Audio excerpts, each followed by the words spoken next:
Good evening, everyone. I'm your storyteller, and tonight I'll take you into online dates that turn into pure horror. Don't forget to like, subscribe, and tell me in the comments where and when you're watching. Now, prepare yourself for the fear that lies ahead. Episode 1, Cross Hill. Do you believe the dead are still around here? I don't need to believe anymore, because I am one of them. My name used to be, it doesn't matter. The living don't remember the dead, but the soul never leaves the place it once belonged to. I still drift around Hollow Creek, that little town everyone out there calls peaceful. But I know well, it was never peaceful.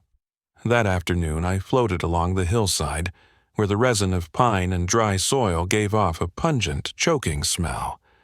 I saw 2 boys, Noah and Caleb, sitting in the backyard. They didn't see me, of course. The living cannot see the dead. They argued about wrestling matches, their laughter at 14 so bright, yet so far away to me. Then suddenly, the air tore open with a scream. That scream didn't just enter the ears, it struck the very soul. I knew at once it wasn't an ordinary scream. It was the sound of a body being tortured and a soul being ripped out of its flesh. Noah dropped his soda can, the sharp sweetness of sugar rising with the hot dust. Caleb's face went pale as ash, but though terrified, they still looked toward the opposite hill. I looked too, and I saw everything, clearer than any living eyes could ever see. On the clearing before the old chapel, another boy was tied to a wooden cross.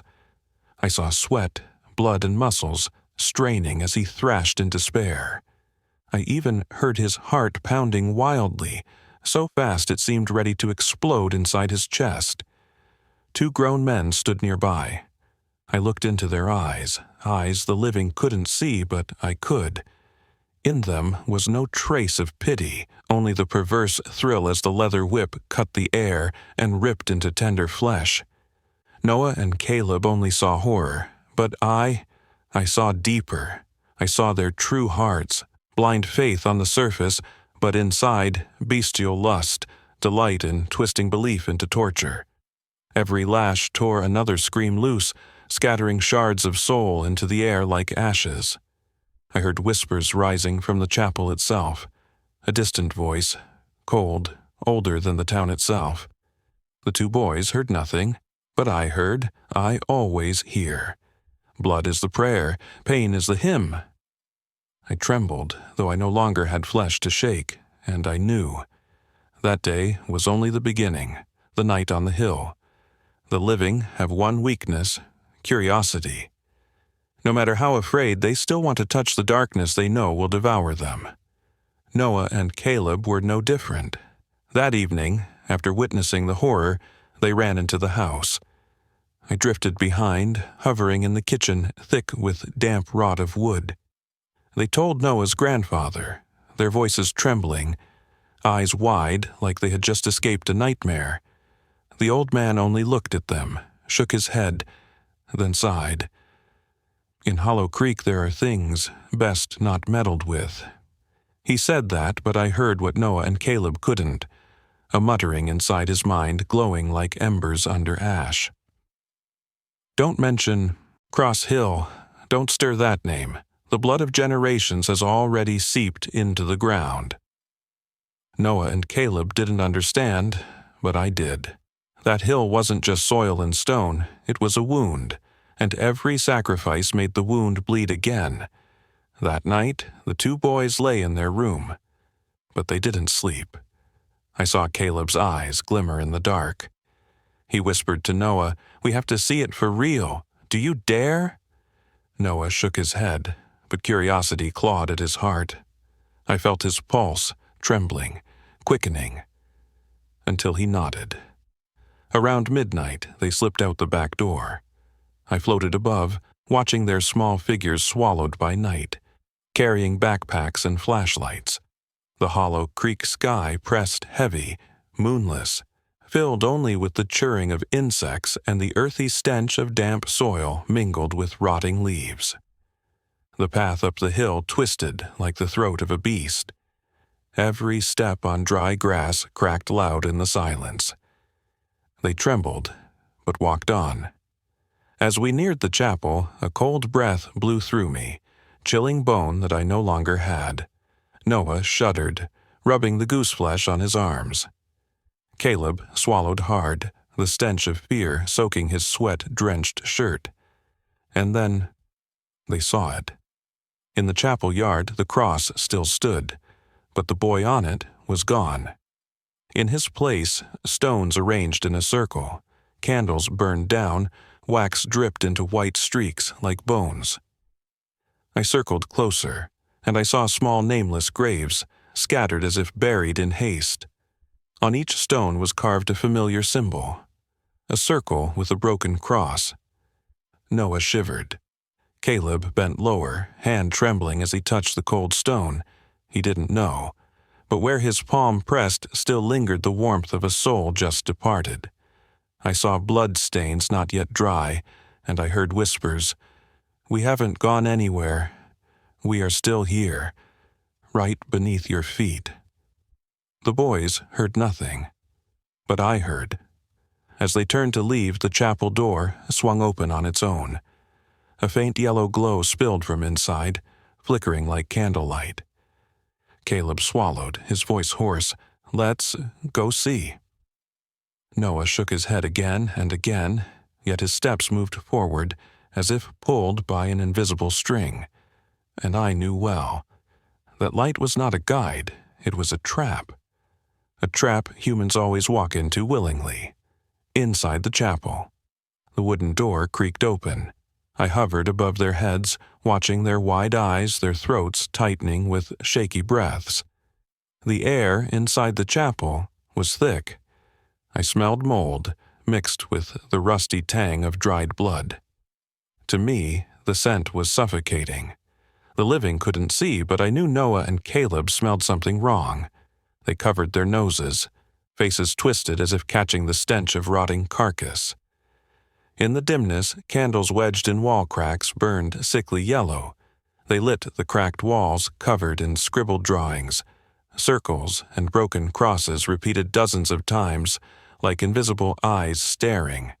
I heard the boys' heartbeats, beating fast. Each thud drummed in my ears like war drums, pulling them closer to the dark. They shone their flashlights. The beams swept over dusty pews, stopping at a large wooden chest before the altar. Strange symbols were carved into its lid, and on the wood, dark stains of dried blood. Caleb trembled, but reached out to open it. Inside, packed full of VHS tapes, each one marked with a scrawled red X or a green circle. Noah whispered, "What do you think? This is—" But I knew. I had seen the gatherings of those black-robed men here.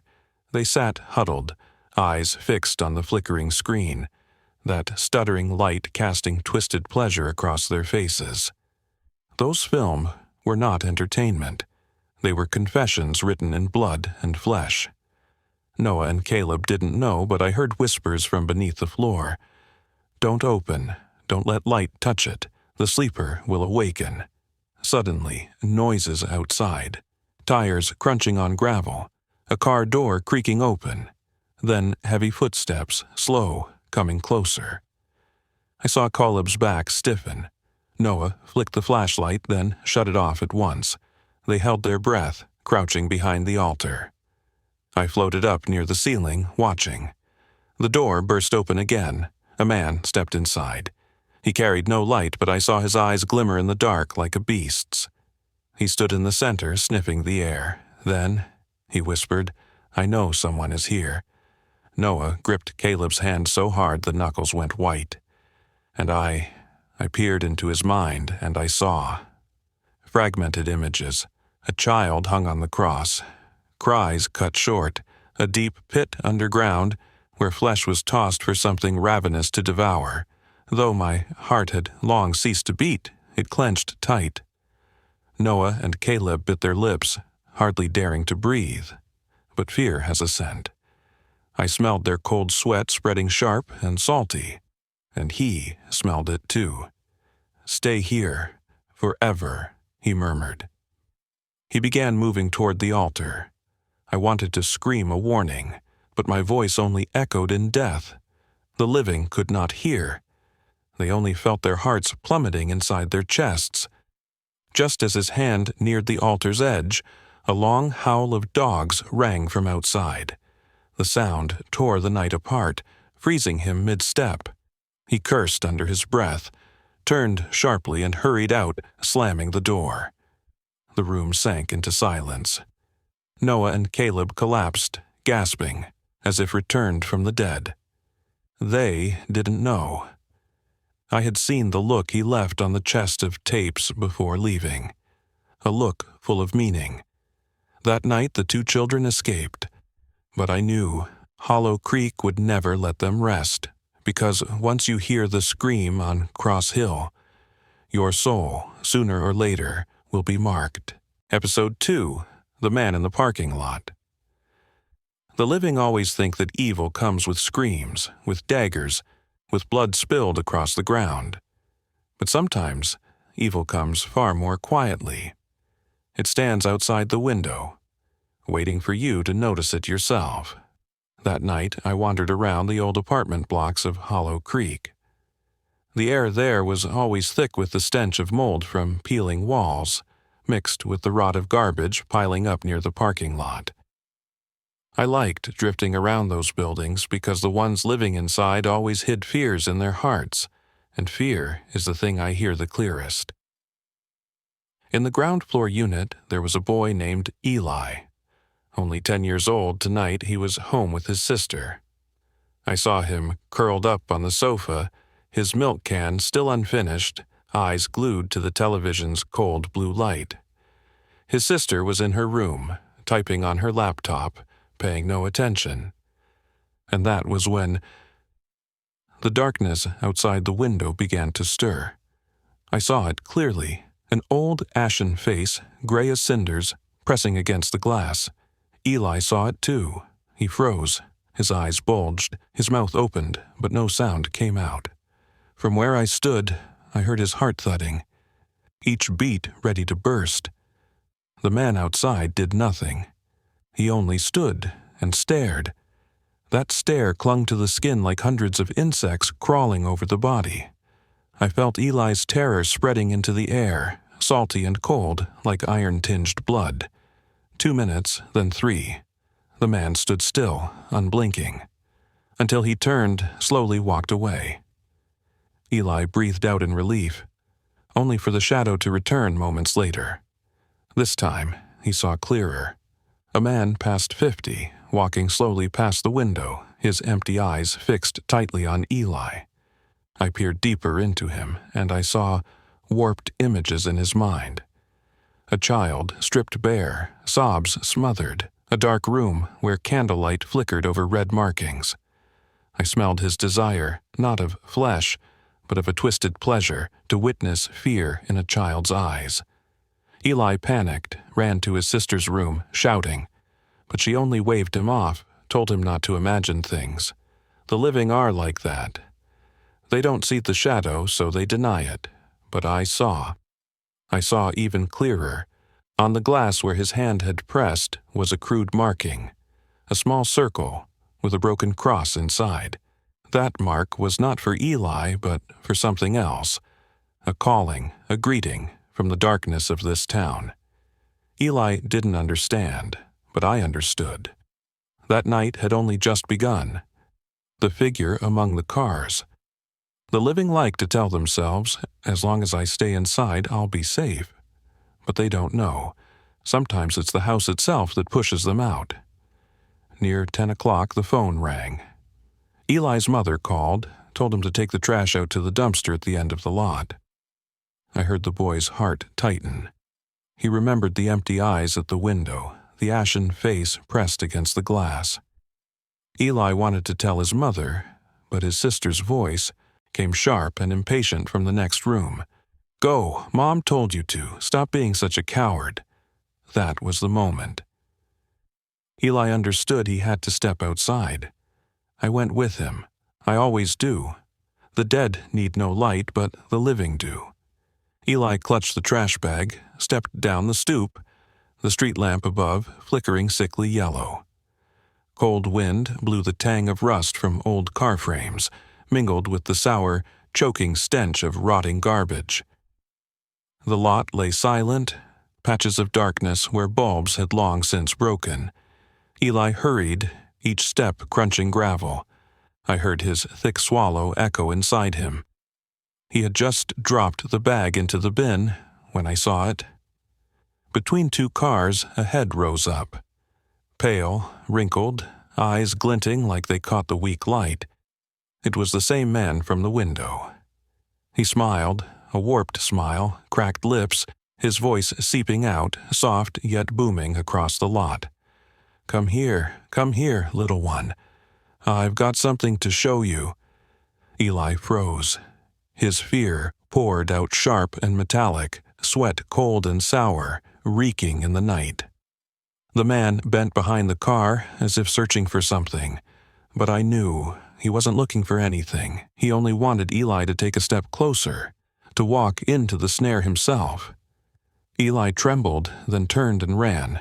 But as he slipped past the gap between two cars, I saw more. Not just one man. 3.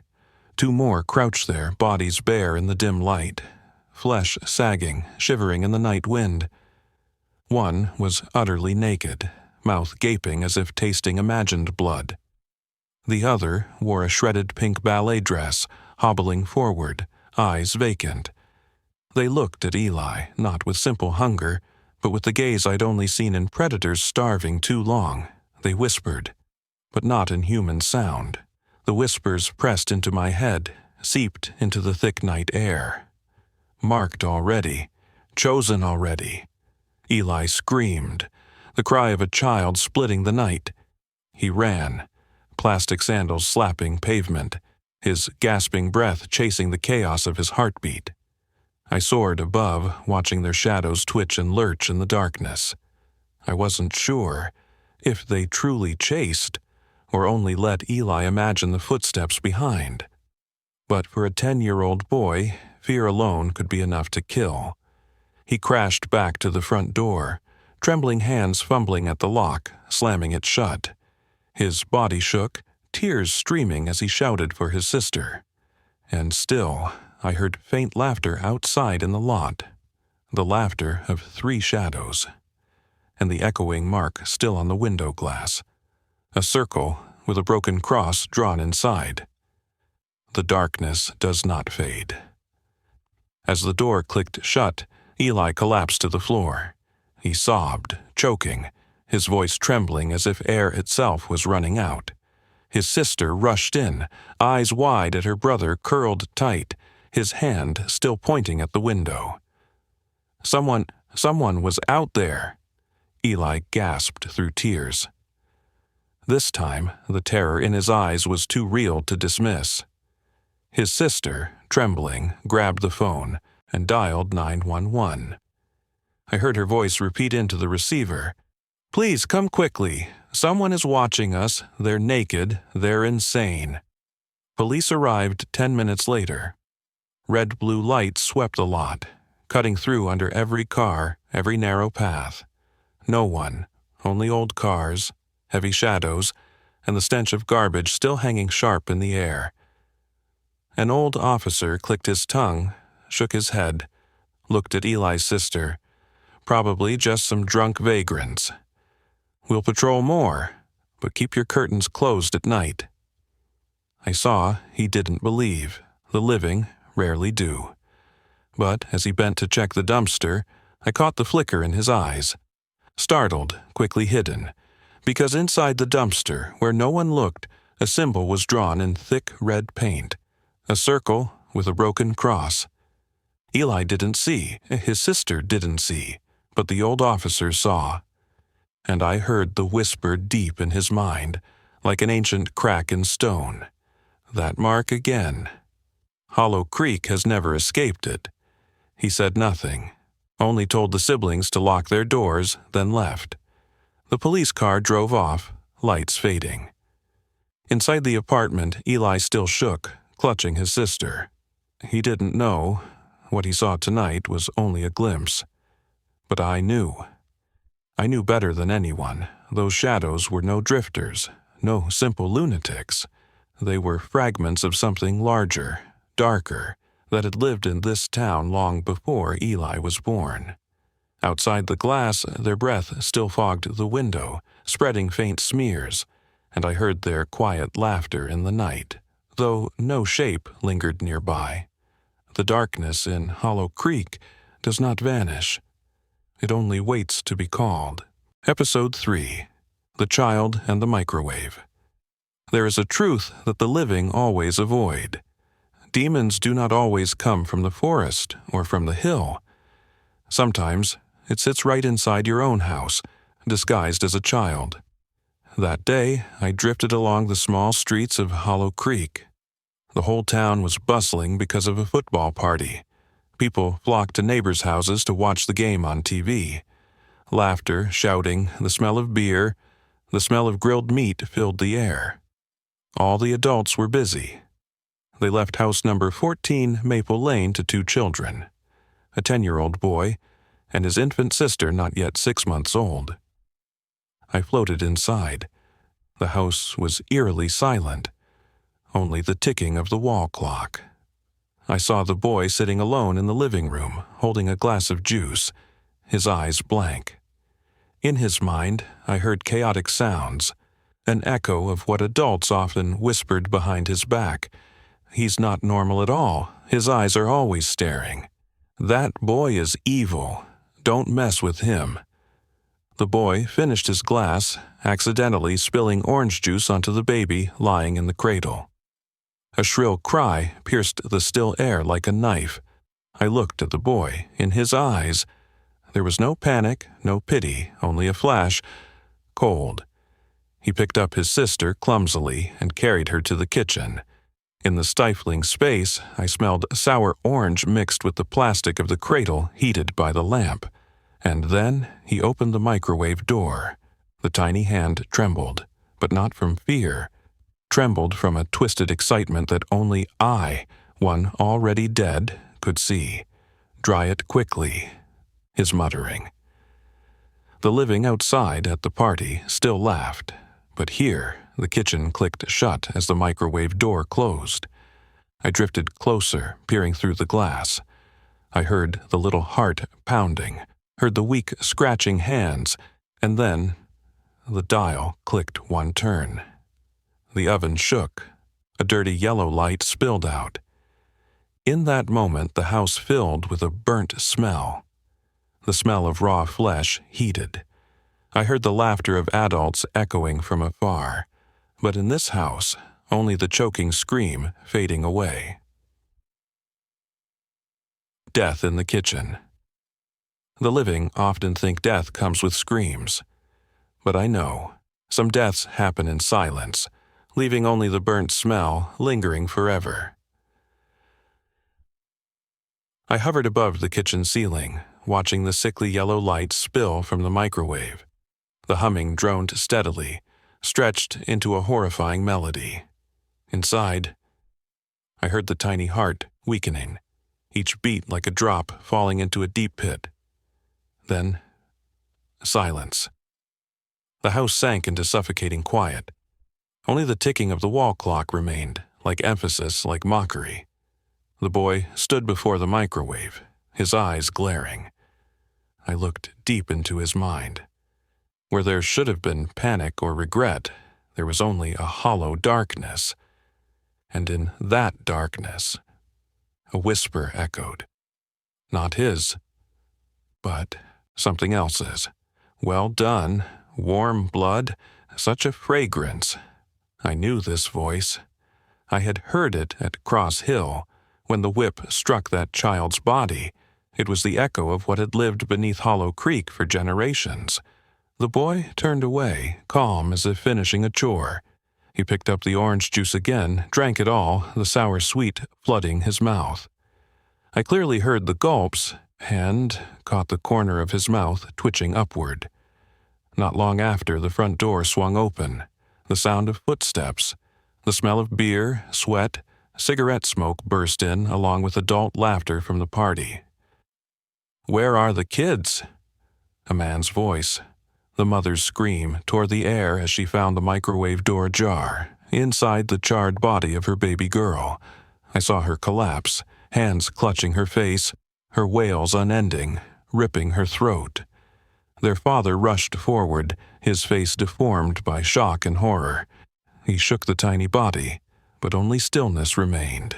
Heat still radiated, carrying burnt flesh mixed with sour orange, turning the kitchen into hell.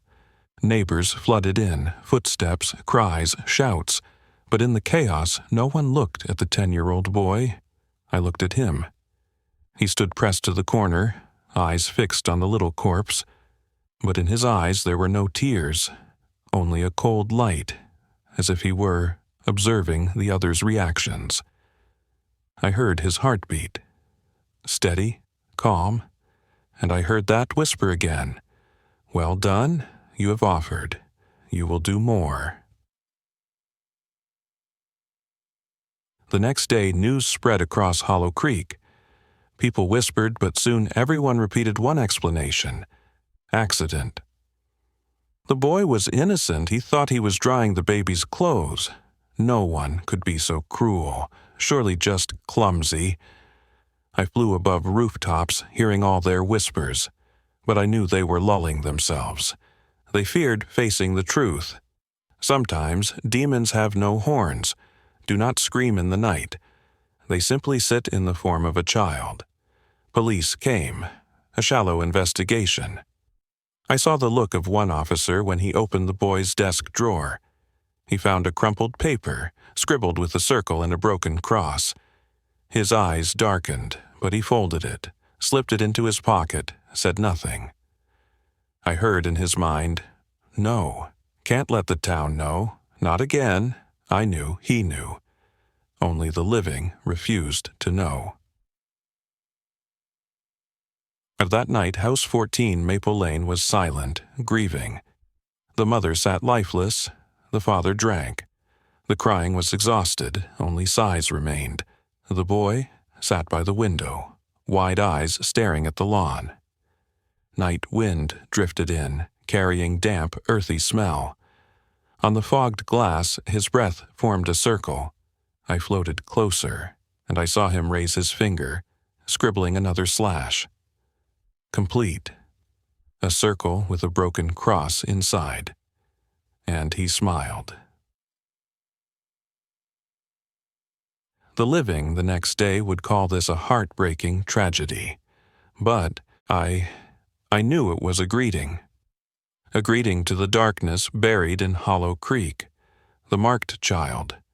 The living are skilled at deceiving themselves.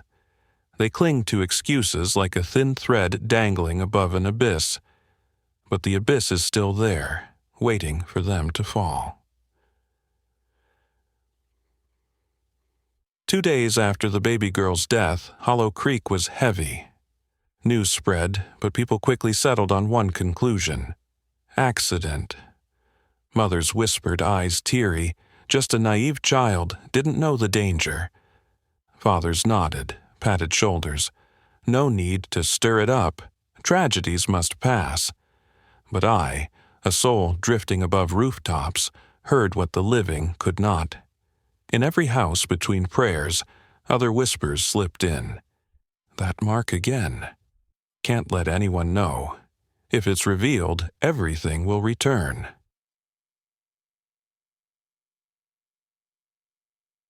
The boy, the one who twisted the microwave dial with trembling hands of twisted delight, was taken away. A social service car arrived, carried him from Maple Lane.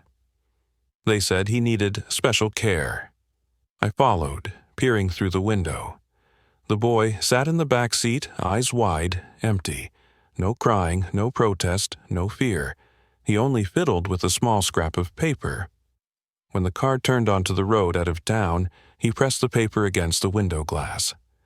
I saw it clearly, a scribbled circle inside a broken cross.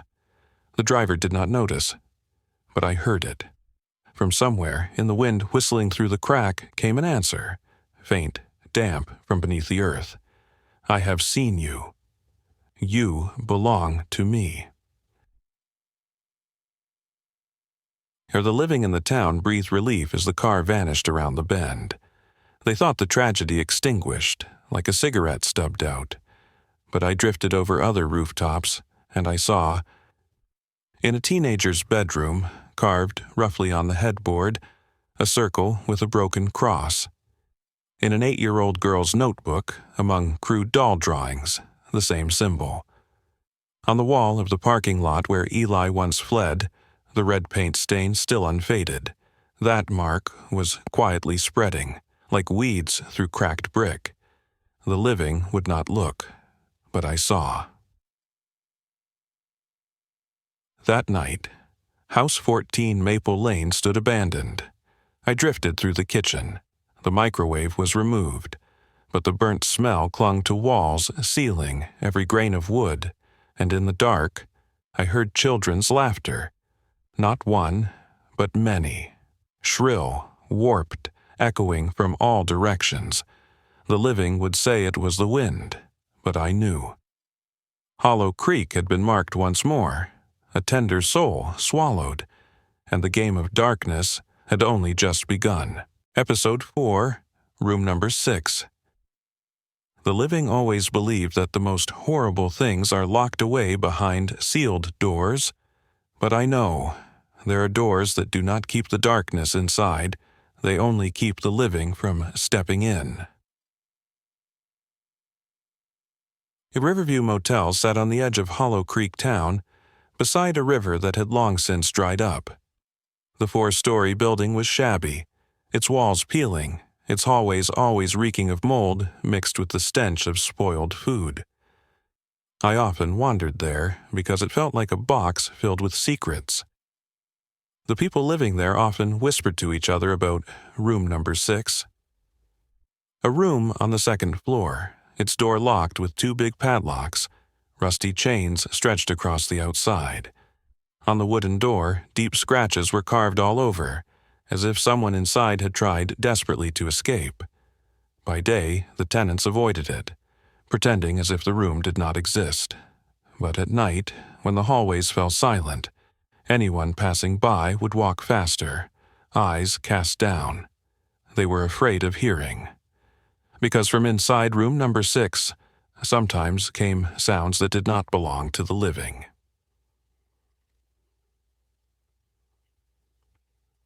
That night I followed the footsteps of a man named Harris, a worker who had just moved in, not yet familiar with the rumors. He was drunk, staggering back to his rented room. The heavy stench of alcohol wafted from him, mixed with the acrid smell of cigarettes. As he passed by Room Number 6, he stopped. His ears perked up. I heard it too, the sound of a child crying, a faint broken sob echoing as if from within thick walls. Harris frowned, muttering, "Did someone leave a child in there?" He leaned closer to the door. The rusted iron chains reeked of metal, mixed with the nauseating smell of mildew. I saw his skin bristle when the crying suddenly turned into giggles, bright, childlike, but misplaced, echoing as if from the bottom of a deep well. He stepped back, but the haze of alcohol made his curiosity stronger than his fear. Harris tugged at the chain. The metal clanged, the sound rattling down the dark hallway. I hovered above, and in the darkness behind the door, I saw something move. A small shadow huddled in the corner of the room, its eyes glowing dim like embers. The living could not see. Only I could. Then, clack. One of the rusty locks dropped off, opening on its own. Harris stumbled back again, the alcohol in his body seeming to evaporate. He trembled, staring at the door that now creaked open, its black gap like the mouth of a beast. And I heard it. From the darkness, a whisper very clear, pressed close to Harris's ear. "You have been marked, too. Come in." The thing. sitting in the corner. The living believe they are the ones who hold the power to open doors. But there are doors that choose themselves who may step inside. The lock hit the floor with a dry clatter. Harris stood frozen, sweat trickling down his temples, mixing with the harsh odor of alcohol. He swallowed hard, the gulp so loud I heard it like metal clashing. The door of room number 6 opened wider. From inside seeped the smell of dampness, not only of old walls but something else, pungent and sickly, like dried blood mixed with rotting flesh. I heard his heartbeat pounding, and I also heard another heartbeat, not belonging to Harris, not belonging to the living. It thudded erratically, distorted, coming from just behind that door. Harris inhaled sharply, trying to steady himself. He muttered to himself, voice trembling, slurred with drunkenness. Maybe someone's trapped, a child, I have to help. He reached out, touched the door. The wood was freezing cold, creaking like torn flesh as it opened inch by inch. Inside. A pitch-dark room, the yellow light from the hallway spilling in only as a thin streak. The ceiling was stained, the walls covered with black patches. I saw scribbles across them, crooked circles. Inside them broken crosses, repeated over and over, tangled like incantations. In the corner of the room, something was sitting. At first glance, it looked like a child curled up, arms around its knees. Its hair clumped and wet, as if just dragged from a river. Its skin was deathly pale, thin enough for the blue veins to show clearly. Harris held his breath. "Kid? My child?" he called out shakily. The child lifted its head. Its eyes were hollow, no pupils, just deep black pits where faint red glowed like fading embers. Its small mouth curled, opening slightly, and I heard the echo rising from deep inside its throat. "You have heard the call, too. Come inside."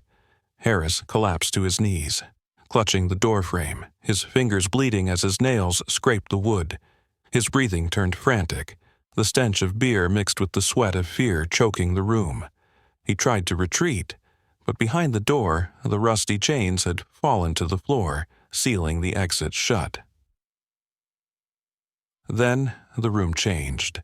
I saw figures appear around Harris, dim, swaying, surrounding him. Some wore torn nightgowns, some old work clothes, some were children, some elderly. Their faces were pale, riddled with rot, their eyes hollow, white or missing altogether. But all stared at Harris, and they all laughed. The laughter burst out, shrill, brittle, like rotten wood snapping. Harris clutched his ears, screaming, "Get out! Get away from me!" But the laughter did not fade. It turned into lullabies, faint, broken, like many women's voices overlapping. Crooked, offbeat lullabies filled the room. "Sleep, child, in my arms. Sleep, your blood will quench the thirst." Harris collapsed. He gasped, his eyes bloodshot with terror. I could see the veins bursting in his eyes, hear the rush of blood pounding in his ears. The child in the corner began to crawl out. Its joints cracked with every move, as if splintering. Its breath reeked foul and metallic, the same stench I had smelled from the microwave on Maple Lane days ago. Harris trembled, trying to crawl backwards, but from all sides, skeletal, rotting arms reached from the shadows, pinning him down. The child drew closer. Its eyes gleamed, reflecting the terror in Harris's own. It opened its mouth, revealing tiny jagged teeth like little iron blades, and I heard clearly a distant voice echoing from deep within room number 6. "Another one has been marked." I knew Harris had gone too far. The living would never find him in room number 6, but I saw. The door shut, the rusty lock clicked back in place, the iron chains tightened again. The hallway fell silent. only the faint smell of alcohol lingering in the air. By morning, the tenants would say, "Harris left in the night, probably wandered off drunk and vanished." But I knew Harris was still there, inside room number 6, with the thing sitting in the corner. The call from within. The living often choose to turn away, for they fear the truth more than the dark. But the dark does not need their eyes. It still grows, still opens its mouth to swallow all. After the night Harris vanished, Riverview Motel buzzed with gossip. They whispered he must have wandered off drunk. Maybe he left town to find another job. No one mentioned room number 6. No one dared. But I drifted through those moldy hallways, and I saw. Each night at exactly 3 a.m., the door of room number 6 would tremble. The chains clattered, though no one touched them. From the pitch-black gap seeped sounds, the patter of children's feet, women giggling, men choking as if strangled. Some tenants heard it. They lay in bed, eyes wide open, cold sweat dripping. But in the morning, when they passed each other in the hall, they only nodded silently. Better silence than admitting they were living beside a door that led to hell. I drifted inside room number 6. Unlike the living, I saw everything clearly. On the old cement floor, the grime had been scraped away in patches, revealing charred markings, an ancient language, no longer in any book. But I understood, because I was dead, and death knows more than the living. Those markings described a ritual of sacrifice, a ritual once performed right here in room number 6, more than 40 years ago. I saw flashes, men, women, children kneeling, eyes closed, lips chanting. On the floor, a circle drawn in human blood, in its center a broken cross. Screams, cries, prayers filled the air, and when the blade came down, darkness surged, covering the entire room. The living would never retell this, but I knew this place had once been a well, a black pit used to summon what Hollow Creek once worshipped.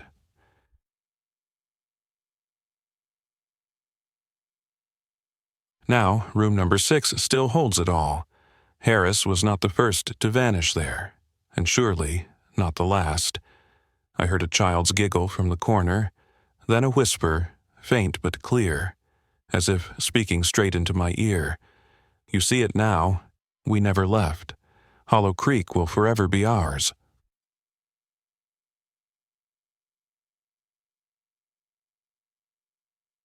The living outside will continue pretending. They will lock the door, bind it with more chains, avoid room number 6 as if it does not exist. But I know.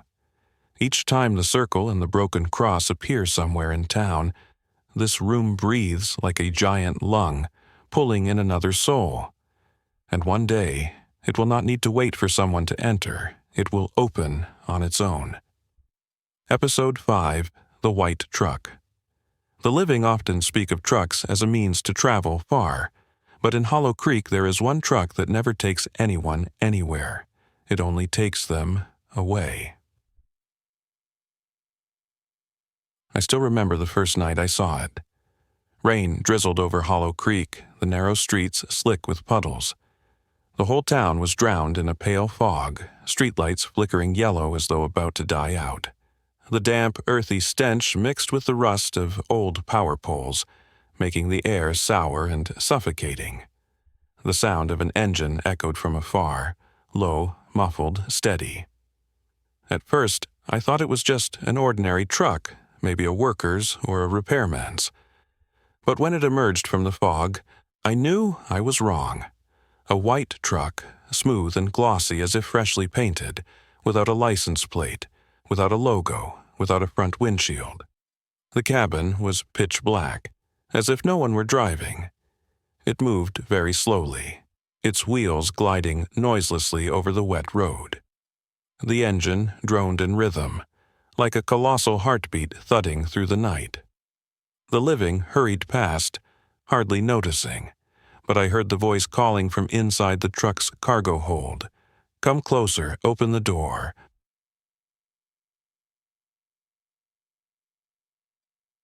That night, a young woman named Marissa was walking home after her shift at the tavern.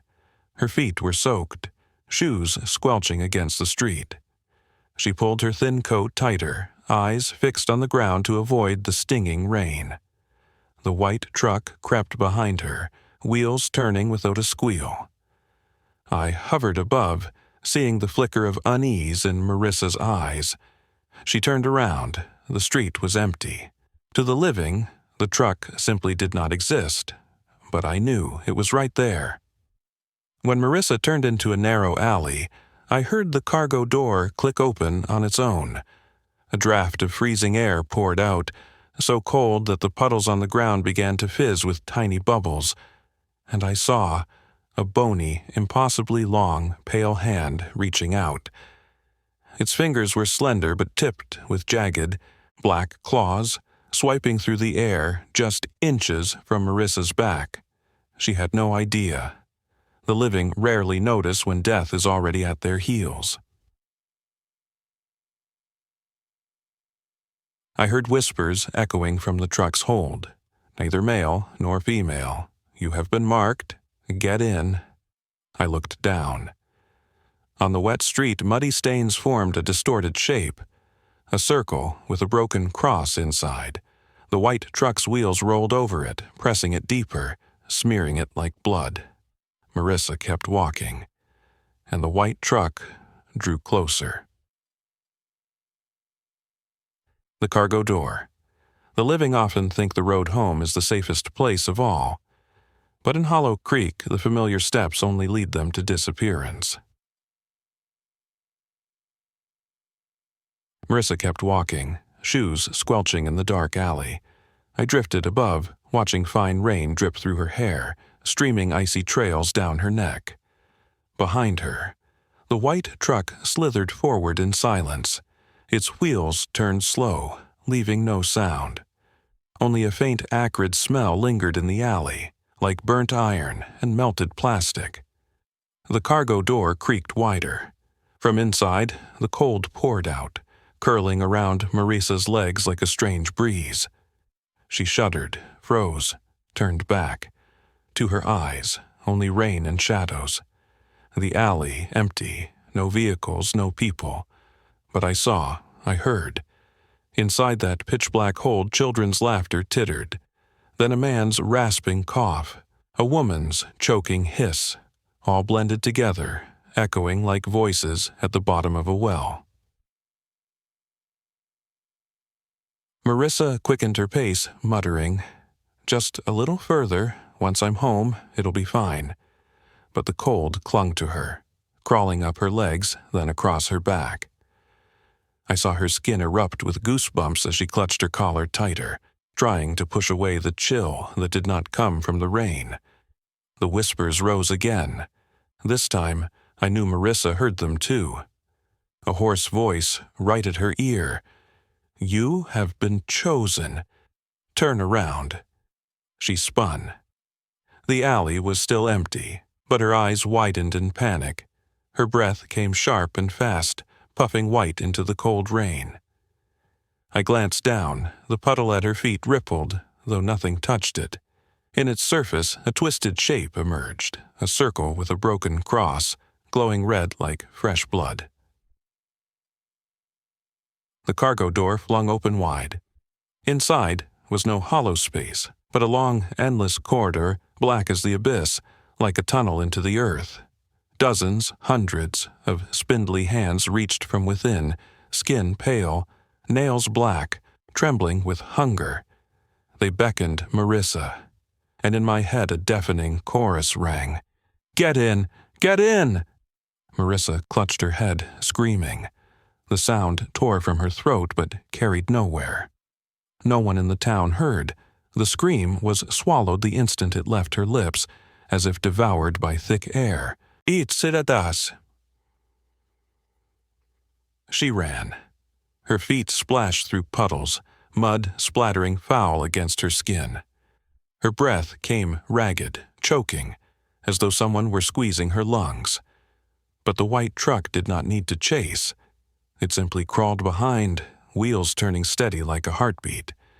And the alley stretched. I saw it clearly. With every step Marissa took, the alley did not shorten. It grew longer. The same mottled walls repeating, dark windows after dark windows, looping without end. She was already being swallowed into the truck's belly without knowing.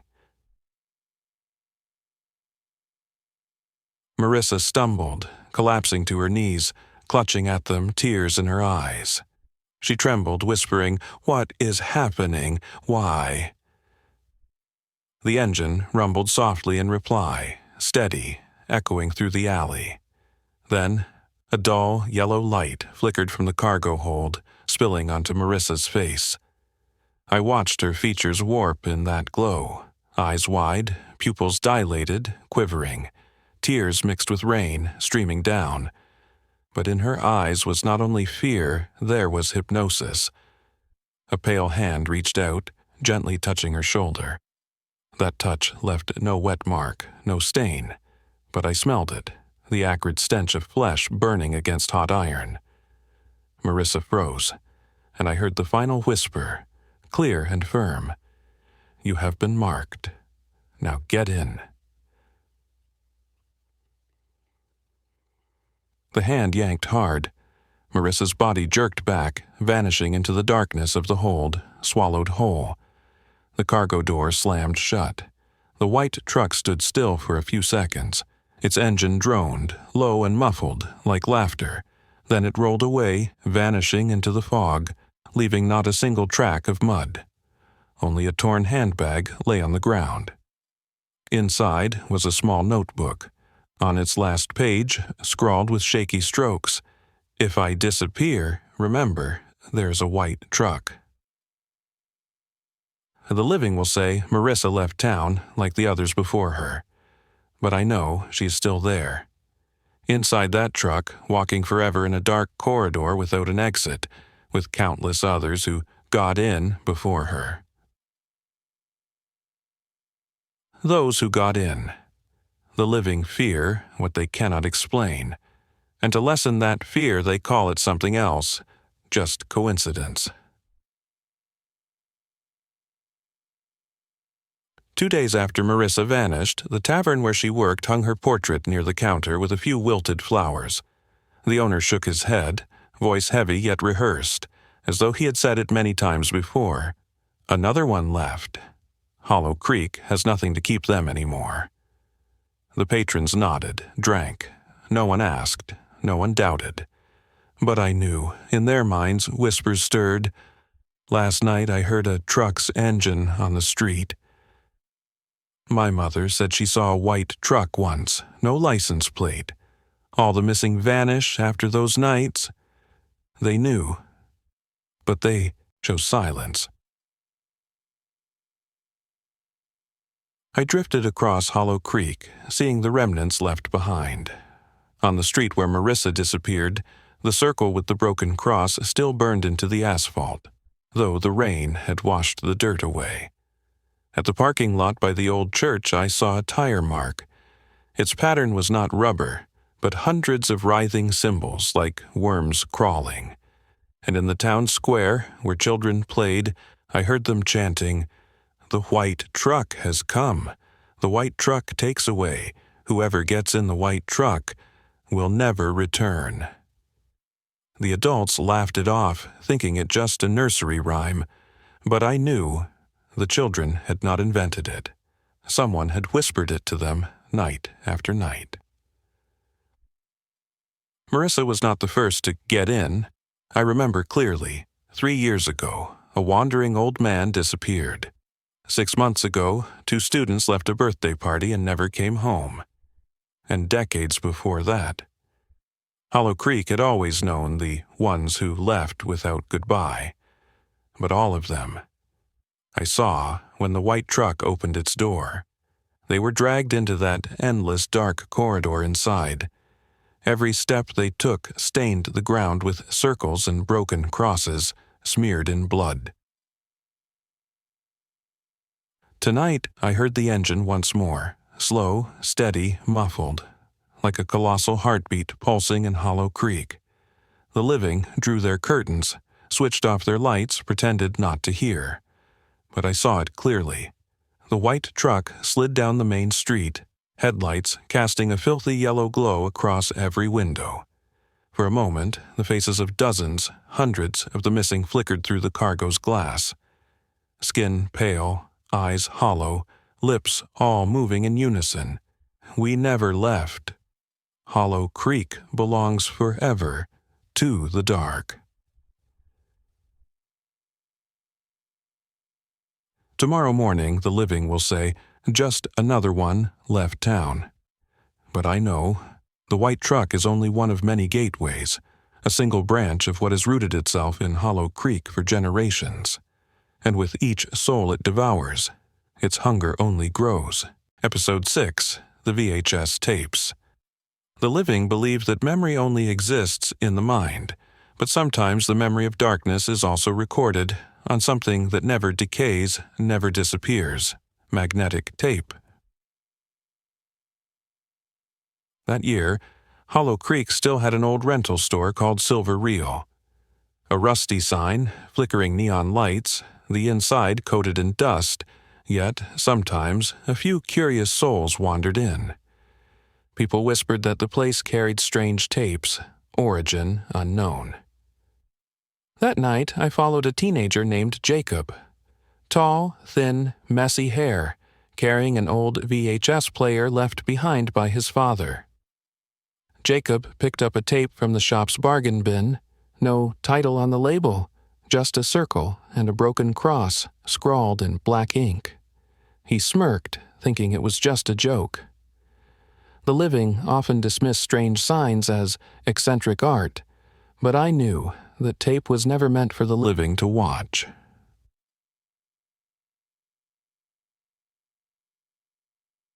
Jacob's rented room was small and cramped. The smell of mildew from the old carpet mixed with cigarette smoke drifting from the next room. He turned on his desk lamp, slid the tape into the player. A dry click. The TV flickered to life, white static, then slowly sharpening. At first, just scenes of Hollow Creek on an ordinary afternoon, the main street, the grocery store, the church. Nothing unusual. Jacob frowned. Seriously, who would even bother filming this? But I heard what he didn't. Through the static, a faint whisper, repeating over and over, "We never left. We never left." Jacob leaned back in his chair, eyes glued to the screen. The footage shifted. Now, a dark room, lit only by flickering candles. A circle of blood painted on the floor, a broken cross in the center. I saw it clearly, as I had once before, inside room 6. Jacob shivered, muttering, "Fake effects. What the hell is this?" Then, faces began to appear round the circle. Pale, blurred, distorted as though shot through a warped lens. They lifted their heads, empty black eyes staring straight outward, at Jacob and at me. The living can turn off a TV, but Jacob could not. His trembling fingers hit the stop button. Useless. The player kept running, the tape still turning, gears clicking in rhythm like the heartbeat of the dying. The screen went dark, only ragged breathing audible. Then suddenly, the image flared back on. It showed Jacob's very room, the TV, the desk, the bed, his shadow cast against the wall. Jacob froze. He whispered, "No way." On screen, the door behind him slowly creaked open. I floated just behind Jacob, and I knew the door was shut tight. But on the TV, it stood ajar. From the gap, a long black shadow waited, still watching. This time, the whisper rose loud enough for Jacob to hear too. "You have been marked. You will stay as well." The Diary of Darkness. The living often believe film is only fiction, but sometimes it becomes the mirror of a truth they refuse to face. Jacob sat frozen before the screen, eyes wide, breaths shallow. On the TV, his room remained perfectly clear, the desk, the bed, the very chair he sat in. But there was one difference. In the image, the door stood ajar. I hovered close, watching as a pale hand slid from the gap. Nails long as claws, scratching lightly at the frame. The rasping scrape bled into the static, like 100 dull knives dragging across glass. Jacob clutched the remote, fingers trembling as he slammed the stop button again and again. Nothing. The red light on the VHS deck blinked, gears grinding faster. The screen warped, flickered, but never ceased. A giggle rang out from the TV speaker, childish, high-pitched, warped, echoing like from the bottom of a well. Jacob screamed, hurling the remote to the floor. The stench of burning plastic seeped from the player, filling the room with acrid, rubbery smoke. Then the scene changed. Jacob saw himself, sitting exactly as he was now, staring at the screen. But in the image, a figure loomed just behind him, face hidden, body tall and thin, head tilted at an unnatural angle. Jacob whipped around, nothing. The room stood empty, but on screen, the shadow remained, closer, closer to his back. I heard the whisper mixed into the static. "You have been marked. You will stay with me." Jacob shook violently, eyes brimming. He cried out, "Enough! Get out!" But the screen went black, glowing faintly with a sickly green light. And then dozens of faces emerged, warped, pale, hollow-eyed, grinning wide. I recognized some. The man who vanished last year, the neighbor's child never found. And Harris, taken from room 6, now appearing, eyes gaping voids, blood streaking down his face. All stared at Jacob, their mouths moved together. "You will be us. You will remain." Jacob leapt up, rushing the TV. He yanked the plug. Darkness swallowed the room, the acrid smell thickening. He gasped for air, pressing a trembling hand to his chest, trying to steady himself. But in that instant, I saw, from the real door of his room, a faint golden glow leaking through. Jacob staggered forward, hand on the knob, cold as wet iron, numbing his skin. He swallowed hard and pulled it open. The hallway lay in pitch black, but the TV, unplugged, flickered back on. The screen showed Jacob standing at the door, exactly as he was now, except, in the image behind him, dozens of pale shadows pressed close, hands reaching out to seize him. Jacob spun around, nothing, only darkness, but I knew. The shadows were real. The living simply could not see. Jacob stumbled back, crashing into his chair. The gears of the VHS deck clicked again. The tape spun on, even without power. I saw the glossy black ribbon wear down, leaking the scent of rust and dried blood. On screen, a circle of blood spread wide. At its center, the broken cross, just as I had seen in room 6 and on the road when the white truck passed by.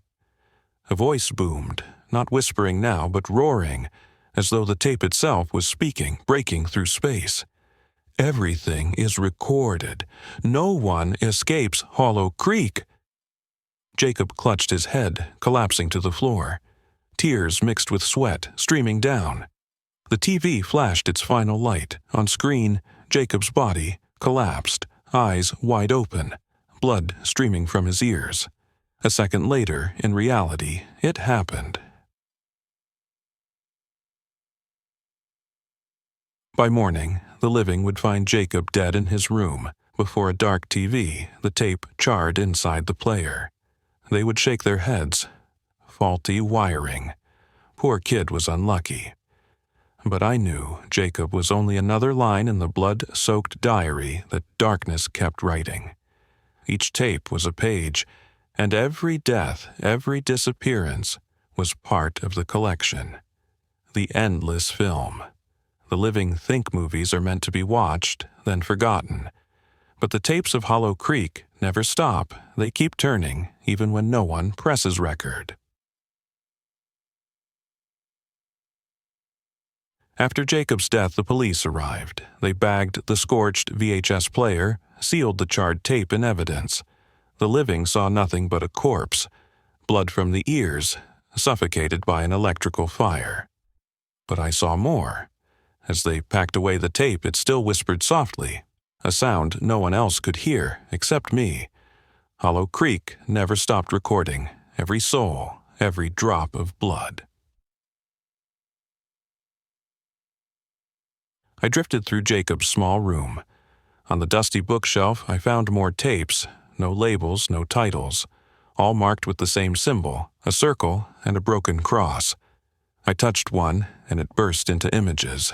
No TV, no player. The film unspooled into the air itself before me.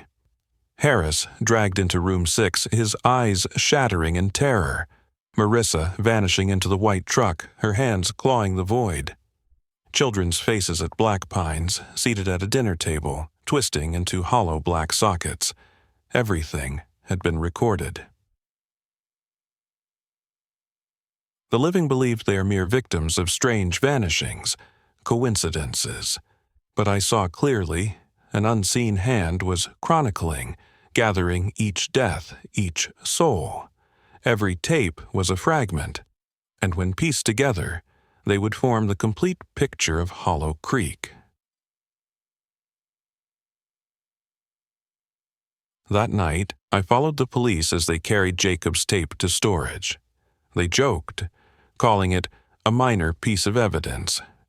But when they left, the cold storage room trembled. The stacked boxes of tapes shivered faintly. One fell, its case cracking open, black ribbons spilling out like writhing serpents. And from deep within the darkness of hundreds of piled tapes, I heard, "You too are part of the collection. You too will be preserved. All will be our memory." By morning, the living will switch on their TVs, watch the usual channels, check the weather, laugh at sitcoms. But I know somewhere the tapes still turn, silently recording more blood, more screams, more disappearances. And one day, when all the reels are joined together, they will play the one film, the film of the being Hollow Creek has worshipped since ancient times. The living will call Jacob a tragic victim, but I know. Jacob was only one scene in a greater film, a scene in a play with no ending, and the audience is not human. Episode 7, The Loop of Darkness. The living think the town is simply the place where they are born, grow up, and then die. But Hollow Creek is not a place to live. It is a mouth, always open, waiting to swallow. I once drifted through hundreds of streets, witnessed dozens of deaths, but never had I seen a place like Hollow Creek. Here, the darkness does not only hide in the corners of rooms, does not only trail footsteps, it has memory. The living call it a small, dull town. But I know. This place was built on blood. Before the houses rose, before the main street was paved, there was only a black well, so deep no bottom could be seen. The natives said they once heard voices calling from the earth, the cries of children, the moans of women, the pleas of men. They were afraid. But the ones who came later, the settlers, were not. They answered that call. They built the circle, they broke the cross, and they swore allegiance. From then on, Hollow Creek was never at peace. Room 6 is just a small mouth of the well, opening where the darkness slips in. The white truck is not a truck. It is a tongue, sliding along, licking up lost souls. The VHS tapes are not filmed by people. The darkness records itself, like writing a diary in blood. All of these are just roots. The real tree lies beneath Hollow Creek. A tree without leaves, without flowers, only roots of white bone digging into the flesh of the earth, drinking the blood of the dead and even the living. Tonight I hear it stir. A deep rumble rises from the earth, heavy like a colossal heartbeat. Windows shake violently, light bulbs flicker, dogs howl mournfully across town. The living pull blankets over their heads, mumbling, "Just an earthquake." But I know there is no earthquake, only Hollow Creek awakening. In the darkness, I see familiar faces: Marissa, Harris, Jacob, the missing children, all emerging from the ground. Hollow eyes, mouths agape, all speaking, "We never left. You will stay too. Hollow Creek belongs to it forever." And the living will continue to pretend. They will say, "Just a nightmare, just imagination." But I know. Everything that has happened so far is only the prelude. That black well still waits beneath the town, and what was once called up long ago is preparing to step into the light when the town begins to break. The living believe tragedy comes from outside, accidents, disasters, disease. But Hollow Creek needs nothing from outside. It itself is a bleeding wound that never heals. I drift through familiar streets, and I see the signs. Old walls crack open, revealing inside not bricks or stone, but dark red flesh, trembling black veins squirming as if alive. Street lamps flicker wildly, then burst with a pop, spilling not sparks but black beetles, pattering onto the pavement, writhing, hissing with a foul squelch. Inside the church, the cross, long since broken, now splits apart entirely, twisting into a spiral, curling down into the stone floor. The living see it all, and this time they cannot pretend anymore. I hear screams from everywhere. A mother pulls her son into the street, crying and stammering, "Not an earthquake, not an earthquake." A man in the tavern clutches his head, shrieking, "I saw it! I saw the white truck last night." A young girl stands in the park, pointing at a statue, panicked. It just opened its eyes. The statue opened its eyes.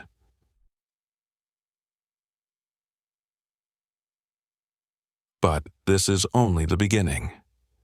That night, from the earth came the deep rumble. Not once, but again and again, rhythmic, slow, like a colossal heart beating beneath the town. The ground trembled faintly. Asphalt cracked into fissures, oozing black viscous fluid, stinking like rotten meat. From the cracks, I saw thin hands reaching out, long fingers clawing the air, leaving bloody streaks on the road. The living panicked, scattering everywhere. But no matter where they ran, they met the same mark. The circle and the broken cross, now etched clearly on every wall, every street, even burned into their flesh, glowing red as if seared with hot iron.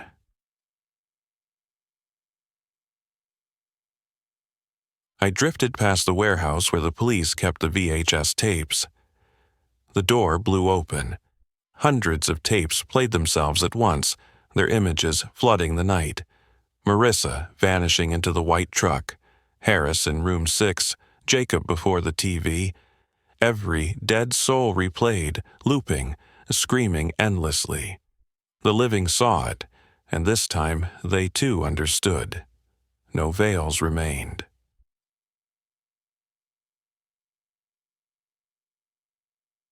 In the chaos, I heard a voice echoing from everywhere, from the ground, the sky, from inside every house, every room. We never left. We only waited for the moment to return, and that moment has come. The living collapsed in terror, but I knew this was only the final rite. Hollow Creek was preparing to open its mouth, and what was called from the black well long ago was beginning to rise. When the well opens, the living always ask, why do people keep disappearing here? They dig, searching for answers. Serial killers, accidents, departures without farewells, but none touch the truth. The truth is, Hollow Creek never lets anyone leave. That final night I hovered over the town. From every street corner, every house, I saw the lost souls step out together. Marissa, Harris, Jacob, the missing children, the nameless men and women. All raised their voices, one unified chorus drowning the wind. The door has opened. The well has called. Hollow Creek is its flesh and blood. The ground split open. At the town square, the stones collapsed, revealing a bottomless pit. From it, a stench surged upward, the reek of thousands of buried corpses, mixed with rusted iron and burning smoke. The living fell to their knees, gagging, screaming, but from the pit something began to rise. Tosa. It had no fixed form. A mass of writhing black flesh, pushing upward, hundreds of arms sprouting then falling, thousands of faces appearing then vanishing, all screaming at once. Each face was someone who had disappeared. Their mouths opened, speaking together. We are it. It is us. No one has ever escaped Hollow Creek. The living ran. Some bolted out of town, but only a few steps before turning back, horrified. The road had vanished, replaced by an endless loop of identical houses, identical streets. They ran endlessly, yet remained trapped in Hollow Creek. Others tried to pray. They rebuilt the cross in the church, but the wood bled, then snapped, crumbling into ash. The church bells rang shrill, then exploded, raining down like broken bones.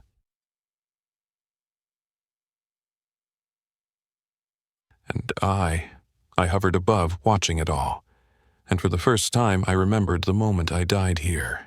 I too was once a victim who vanished without a word. But in truth, I was swallowed. Now I understood I would never escape.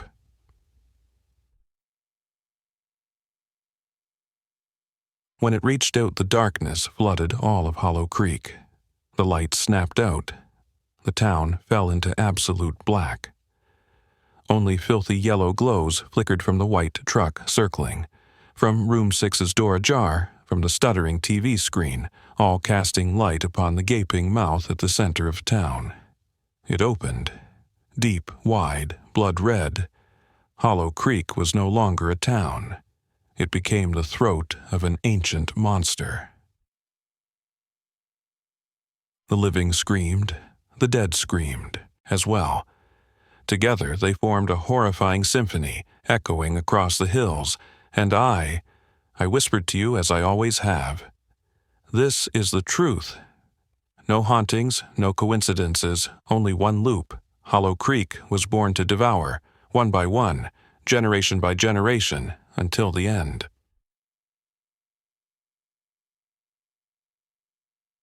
Then all sank into darkness. Only one final whisper remained, from thousands of voices merged, rising from the mouth of the well. You have heard the story. Now it is your turn.